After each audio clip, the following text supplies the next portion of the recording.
Hola, soy Antelmo Hernández Leiva. Me gusta contar algunas historias con mensaje de conocimiento y cultura, porque en el trayecto de nuestra vida siempre habrá mucho que aprender y mucho que recordar. Así que si escuchas y otras veces lees, pasarás ratos amenos, matizados de información. Eh, Tengo aquí a la mano una historia que se llama El último de los trovadores de O. Henry y dice así. Inexorablemente Sam Galloway ensilló su caballo. Iba a marcharse del rancho Altito después de una visita de 3 meses. No pude exigirle más a un huésped que soporte más de 3 meses un café infernal y unos pésimos bizcochos. Nick Napoleón, el cocinero negro, no había sabido nunca hacer buenos bizcochos. En cierta ocasión, cuando Nick era cocinero del rancho Willow, Sam se había visto obligado a huir de su cocina después de una estancia de solo 6 semanas. En el rostro de Sam había una expresión de pesar, ahondada por la compunción, ligeramente atemperada por la paciente indulgencia de un cocinero que no puede ser comprendido. Pero, firme e inexorablemente, ensilló su caballo, colgó su lazo del arzón, ató su impermeable y su chaqueta al barrén y enrolló el látigo a su muñeca derecha. Los Merediths, inquilinos de Rancho Altito, hombres, mujeres, chiquillos, criados, vasallos, empleados, perros, hasta pájaros y visitantes casuales, estaban agrupados en la galería del rancho, todos con expresión de melancolía y de pesar, ya que, así como la llegada de Sam Galloway a cualquier rancho, campamento o cabaña situados entre los ríos Bravo del norte y Frío, despertaba la alegría. Su partida provocaba tristeza y disgusto. Luego, en medio de un silencio absoluto, interrumpido únicamente por el ladrido de un perro cazador que perseguía a una mosca, Sam ató cariñosa y cuidadosamente su guitarra a través de la silla, encima del impermeable y de la chaqueta. La guitarra estaba metida dentro de una funda de drill verde y, si captan ustedes el significado de esto, comprenderán inmediatamente la personalidad de Sam. Sam Galloway era el último de los trovadores. Desde luego, ustedes ya saben todo lo que hay que saber acerca de los trovadores. La enciclopedia dice que florecieron entre los siglos XI y XIII. Lo que florecieron no aparece muy claro, aunque pueden estar seguros de que no fue una espada. Tal vez fue un arco de violín o un tenedor lleno de espagueti o el chal de una dama. De todos modos, Sam Galloway era uno de ellos. Sam compuso una martirizada expresión mientras montaba en su caballo, pero la expresión de su rostro era hilarante comparada con la de su caballo.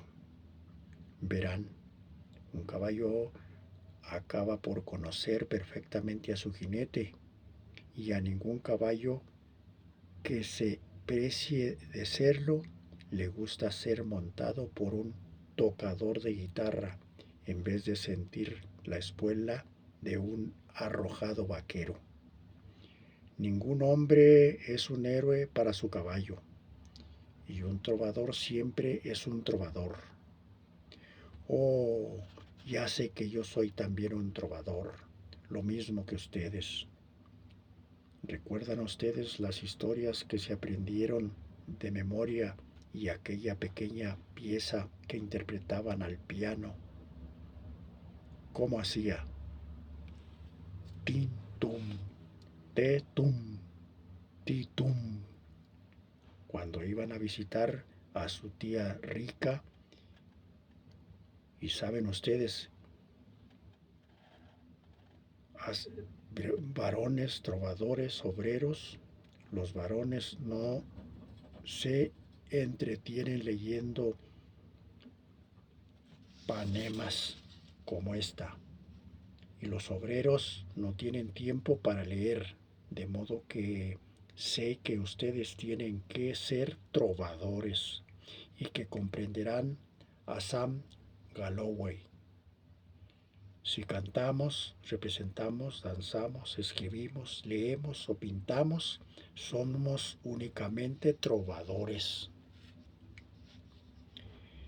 El caballo con cara de Dante Alighieri, guiado por la presión de las rodillas de Sam, condujo a aquel vagabundo juglar a 16 millas hacia el sur. La naturaleza se hallaba en su fase más benigna. Leguas y leguas cuadradas de delicadas florecillas perfumaban la suavemente ondulada pradera. El viento del este atemperaba el calor primaveral. Blancas nubes algodonadas volaban por el azul del cielo, procedentes del Golfo de México, velando los rayos del sol abrileño. Mientras cabalgaba, Sam lanzaba al aire sus canciones. Había colocado varias ramas de chaparro sobre la cabeza de su caballo para espantar a las implacables moscas. Coronado de aquel modo, el cuadrúpedo, de rostro alargado, parecía más dantesco que antes, y, a juzgar por su continente, parecía estar pensando en Beatriz, tan directamente como lo permitía la topografía. Sam cabalgó hacia el rancho ovejero del viejo Allison. En aquellos momentos, una visita a un rancho ovejero le parecía altamente deseable. En Rancho Altito había encontrado demasiada gente, demasiado ruido, demasiada confusión.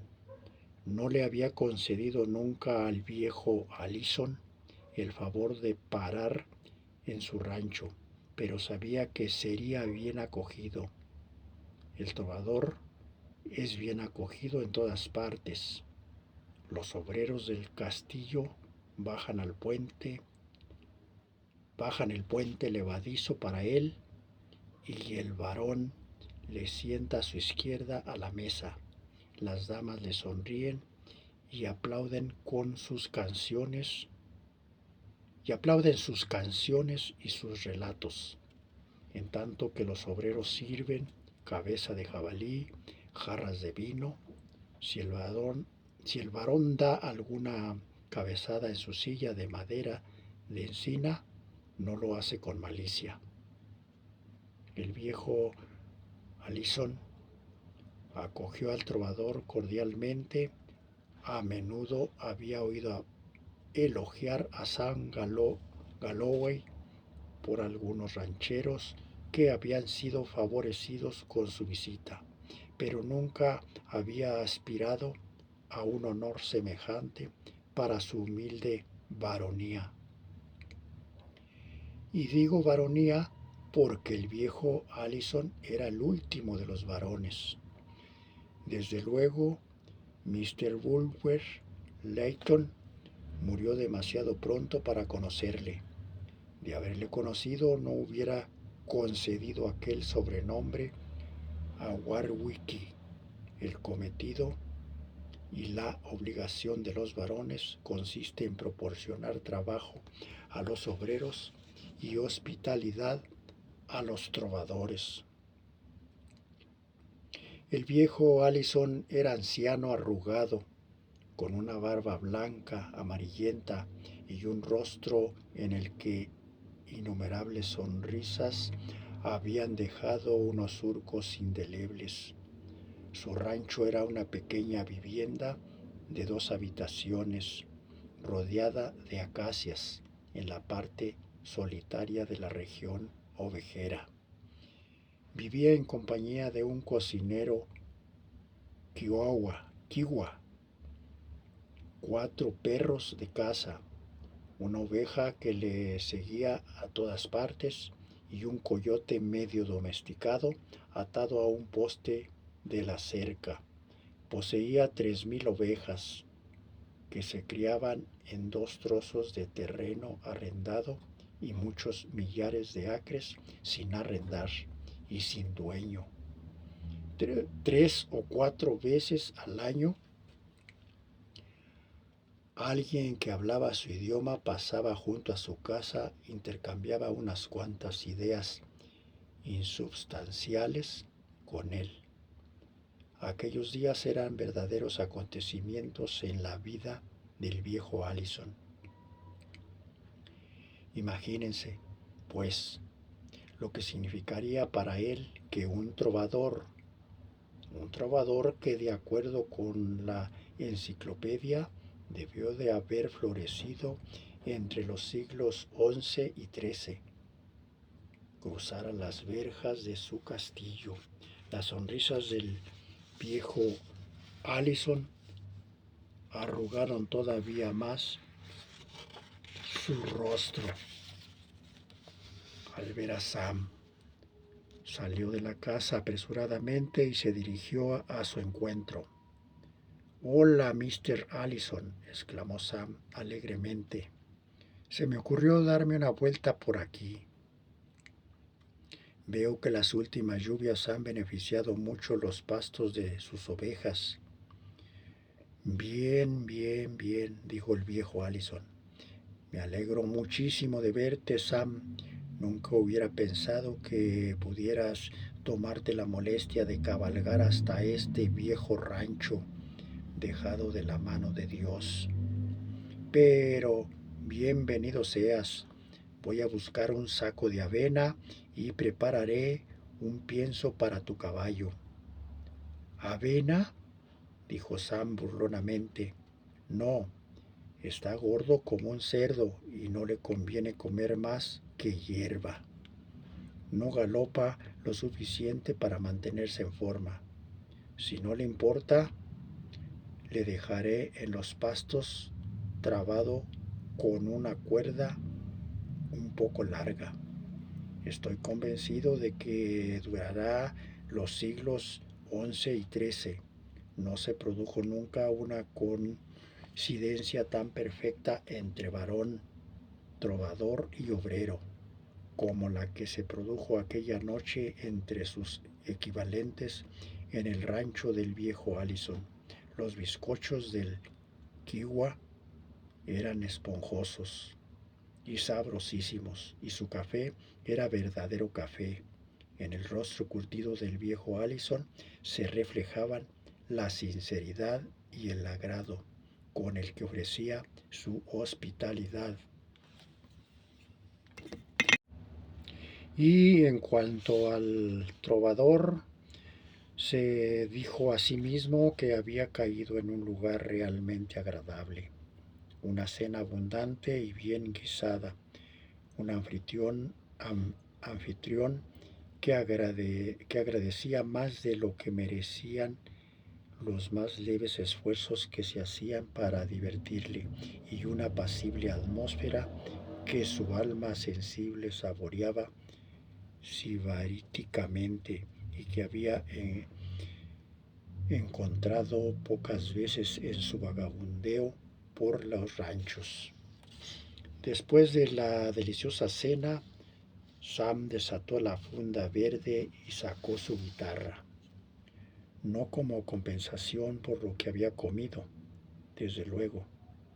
Ni Sam Galloway ni ninguno de los verdaderos trovadores descienden en línea recta del difunto Tommy Tucker.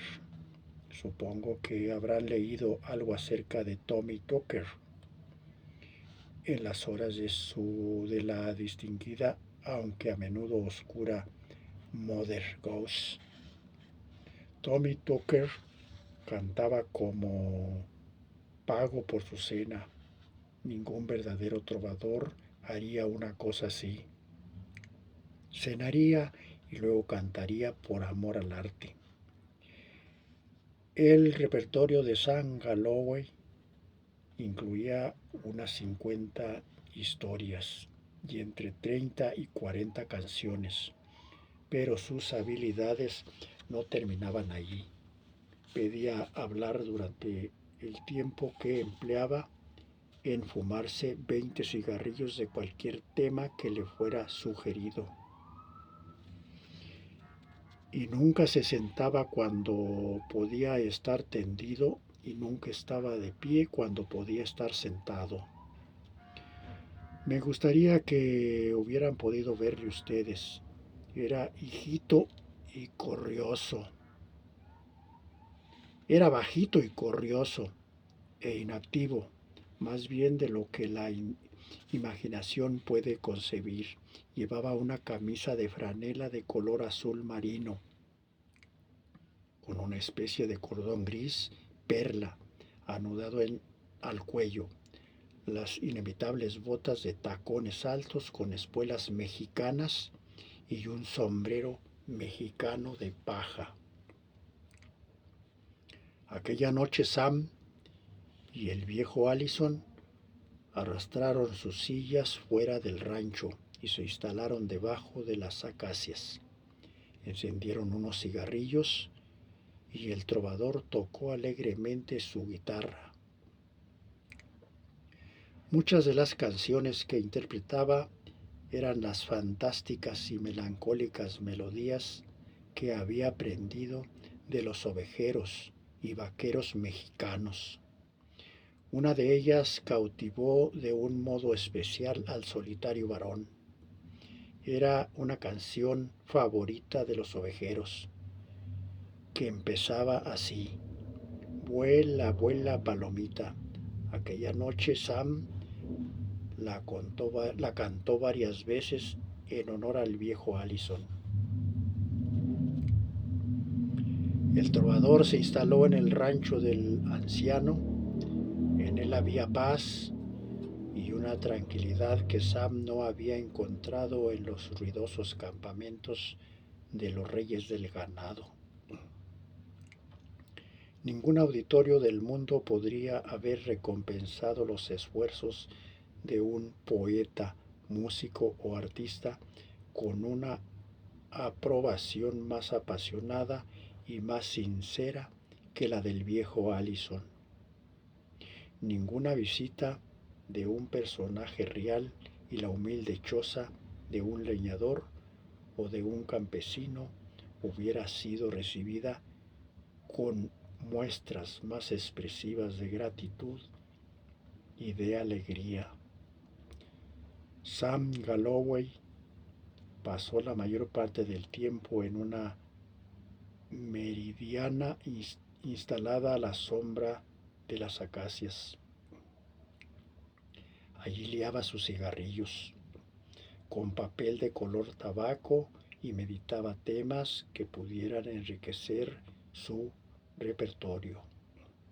El kiwa, como un esclavo sirviendo a un gran señor, le llevaba agua fresca de una jarra roja colocada a la sombra del porche. mejor dicho, o comida cuando Sam le pedía los céfiros de la pradera. Le acariciaban suavemente. Los pájaros competían con los trinos de su propia lira. Una perfumada inmovilidad parecía llenar todo su mundo, mientras el viejo Allison inspeccionaba sus rebaños de ovejas, montado en un caballo que recorría 1 milla cada hora. Y mientras el Kiwa dormía la siesta de pleno sol en un rincón de la cocina, Sam permanecía tendido en su meridiana pensando en lo maravilloso del mundo, en el maravilloso mundo en que vivía y en lo agradable que resultaba vivir en ese mundo para aquellos cuya misión consiste en entretener y divertir a los demás.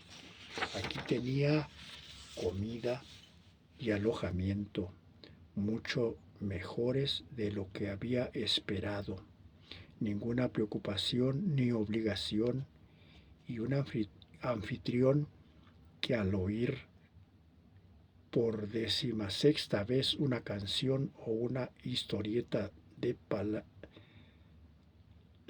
paladeaba con la misma fruición con que la había paladeado al oírla por vez primera. ¿Dónde iba a encontrar un lugar mejor? El caballo de rostro dantesco, por su parte, se regordeaba en los pastos y su expresión era sonriente. El viejo Allison era su propio vaquero. Esto quiere decir que suministraba el agua, la comida y todo lo necesario a sus campamentos de ovejas por sí mismo, en vez de contratar a un vaquero. En los ranchos pequeños, en una cosa muy corriente. Una mañana salió en dirección al campamento de Encarnación, Felipe de la Cruz,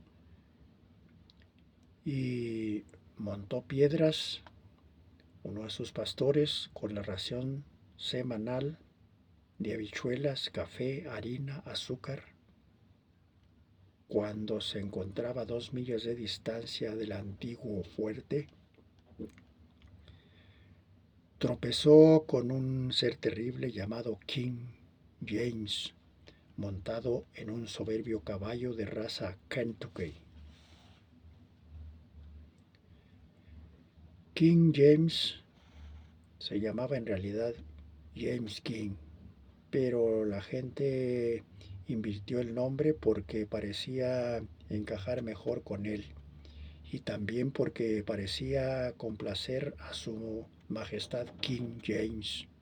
Era el ganadero más importante entre la Plaza del Álamo de San Antonio y el Salón de Bill Cooper de Brownsville. También era el hombre más pendenciero y fanfarrón de todo el sudoeste de Texas, y sus fanfarronadas no eran mera palabrería. Cuando más ruido hacía, más peligroso era. En las historietas que publican los periódicos siempre aparece el hombre tranquilo, de modales suaves y ojos azules, que habla poco y en voz baja, y que resulta ser terriblemente peligroso. Pero en la vida real y en esta historia no sucede nada de eso. Dadme a escoger entre atacar a un hombre de aspecto impresionante y que habla mucho, y a un forastero de aspecto inofensivo y ojos azules, tranquilamente sentado en un rincón, y me veréis dirigirme hacia el rincón sin vacilar.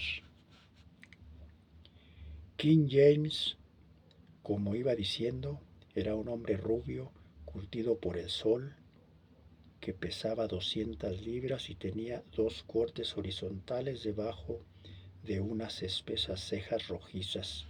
Aquel día llevaba una camisa de franela de color tostado, excepto en determinadas zonas que aparecían oscurecidas por el sudor provocado por el sol veraniego.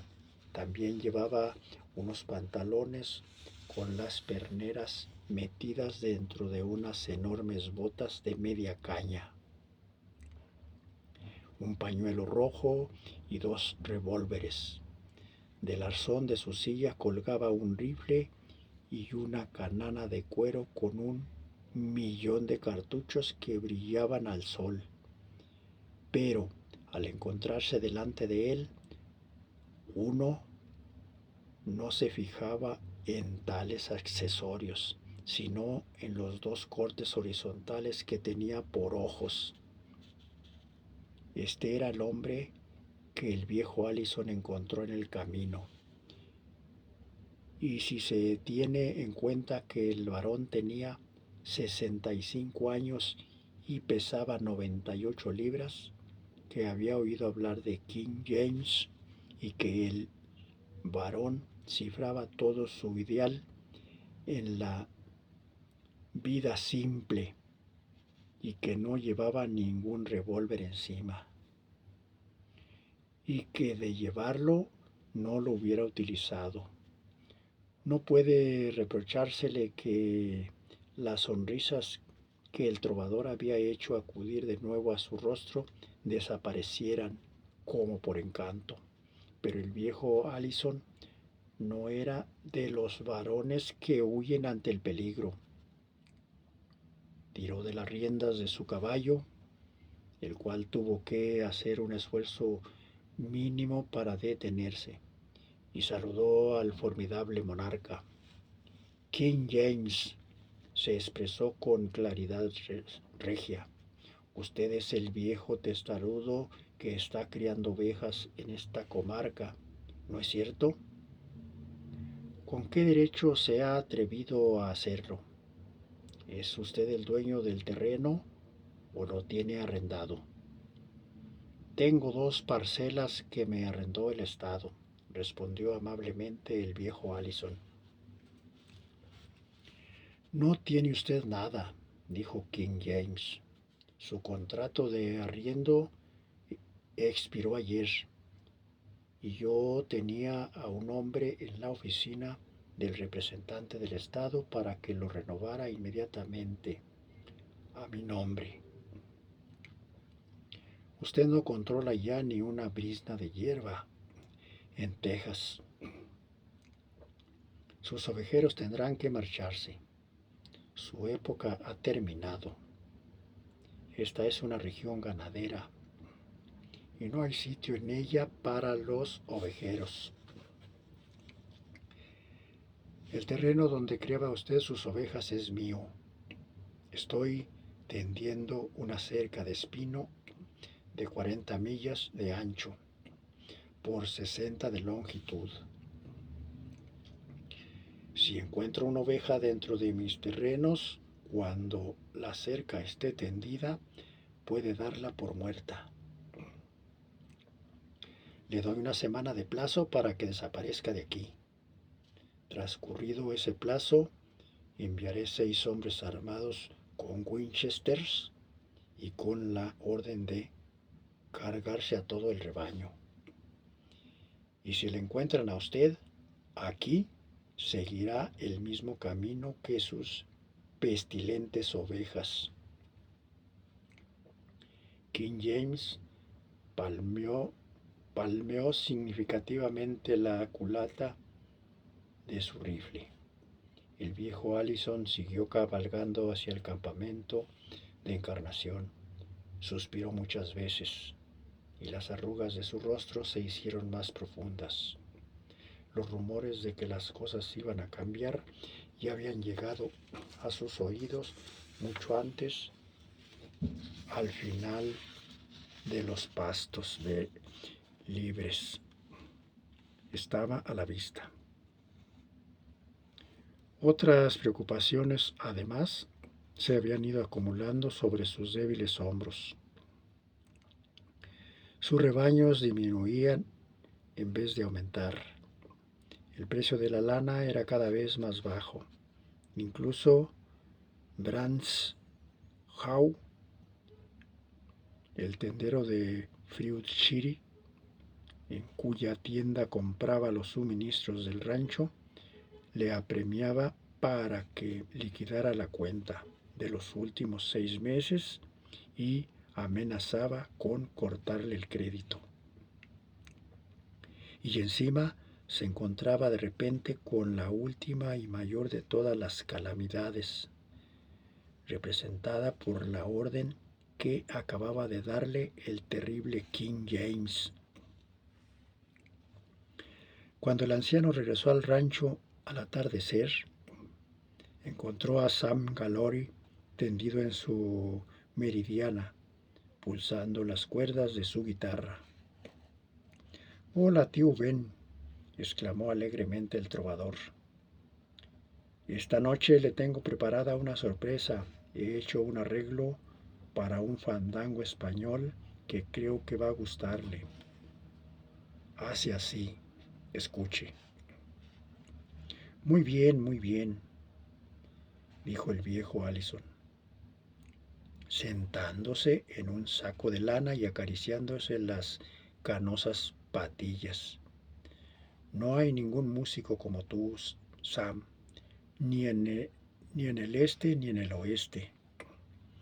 «No diría yo tanto», protestó Sam modestamente, «aunque reconozco que no lo hago del todo mal. Creo que puedo tocar la guitarra como el primero». «Pero parece usted preocupado, tío Ben. ¿Acaso está enfermo?» «Solo un poco cansado, Sam. Si no te importa, toca aquella pieza mexicana que comienza con el vuela, vuela, palomita». «Me gusta oír esa canción cuando estoy fatigado o hay algo que me preocupa». «Con mucho gusto», dijo Sam. «Se la cantaré tantas veces como lo desee. Y antes de que se me olvide, tío Ben, tiene usted que quejarse a Brans Howe por el último jamón que nos envió. No está suficientemente curado. Un anciano de 65 años que vive en un rancho ovejero y que siente planear sobre su cabeza una nube de desastres, no puede disimular continuamente su estado de ánimo. Además, un trovador percibe inmediatamente la infelicidad de los que le rodean, porque esa infelicidad no le deja disfrutar en paz de su propio bienestar. De modo que al día siguiente Sam volvió a interrogar al anciano acerca de su aire de tristeza y de abstracción, y el ovejero Allison le contó la historia de las amenazas de King James y de las órdenes que le había dado el trovador. Acogió las noticias con expresión pensativa. Había oído hablar mucho acerca de King James. El día tercero de los 7 que el autócrata de la región le había dado de plazo, el viejo Allison montó en su carreta y se dirigió a Fruit City para adquirir algunas provisiones necesarias para el rancho.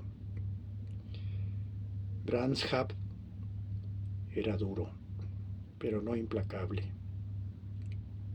Dividió el pedido del anciano en 2 partes y le entregó los artículos relacionados en una de ellas.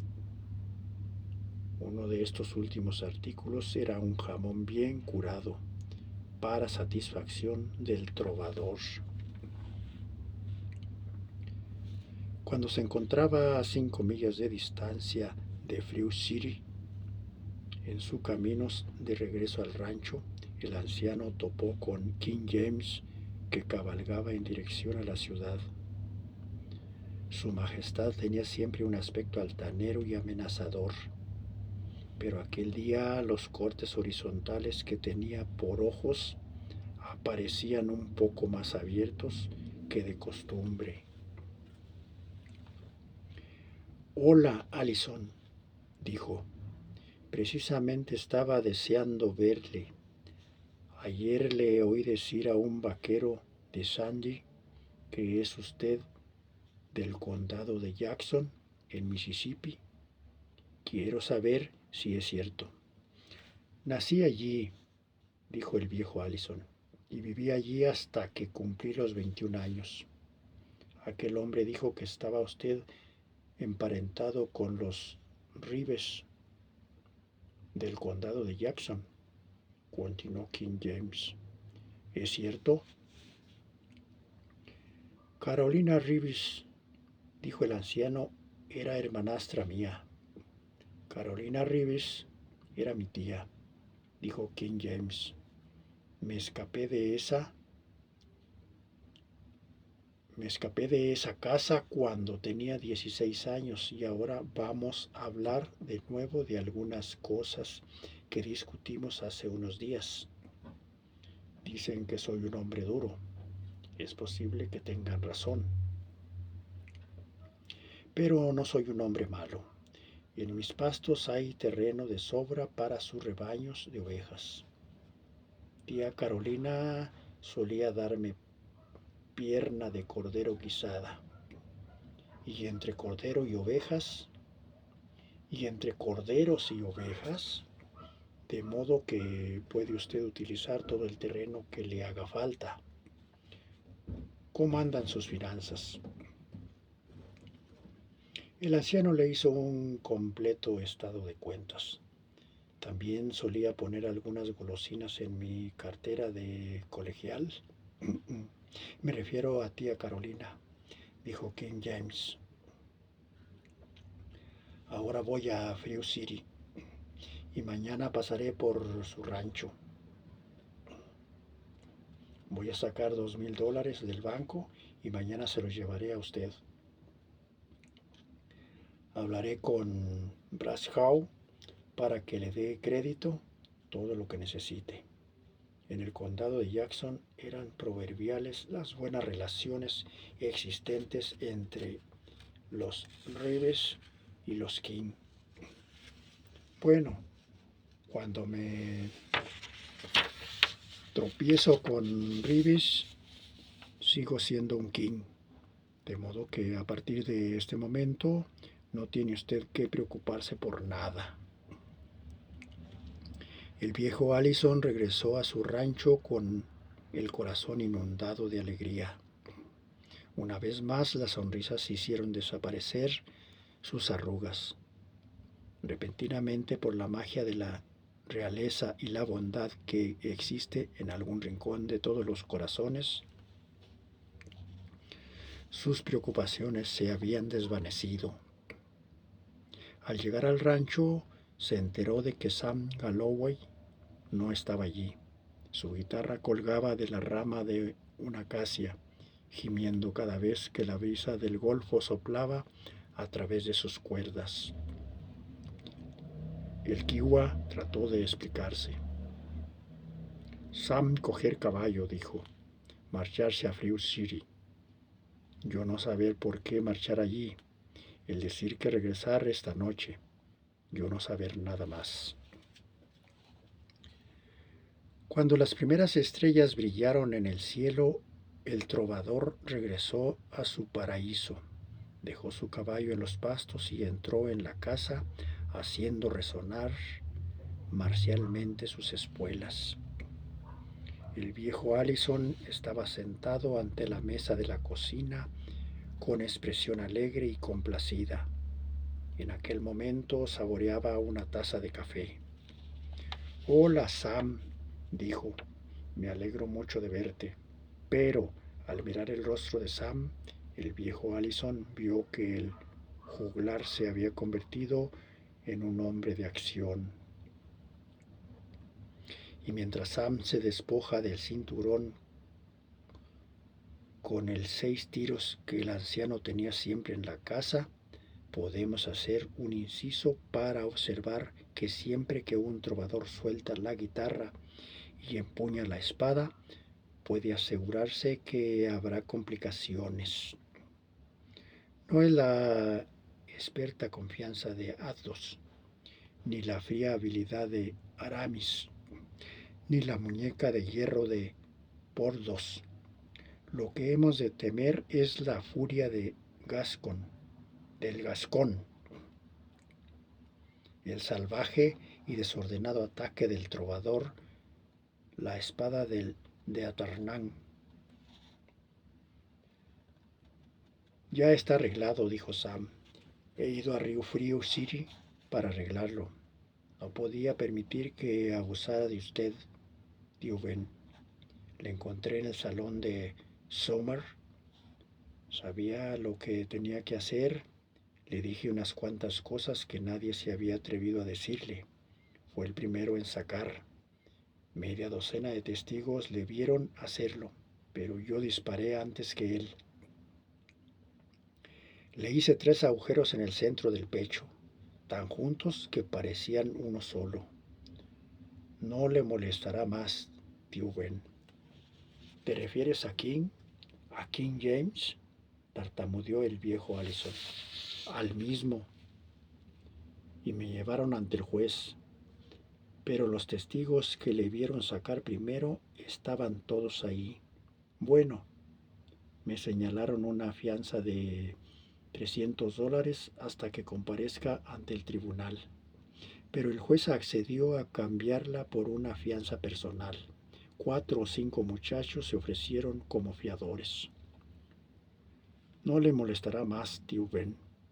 Tenía razón, que haber visto lo juntos que estaban los agujeros.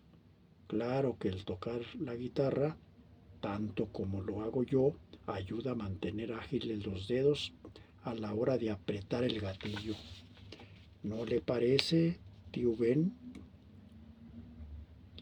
El castillo quedó en silencio durante unos instantes. Solo se oyó el chisporreteo de la carne que Kiwa estaba asando. Sam dijo finalmente al viejo Allison acariciando sus canosas patillas. ¿Te importaría ir a buscar la guitarra y cantar un par de veces el vuela, vuela, palomita? Me gusta oír esa canción cuando estoy fatigado o algo que me preocupa. No hay nada más que decir, excepto que el título de esta historia no es el que le corresponde. Tendría que intitularse El último de los varones. Nunca habrá un final para los trovadores.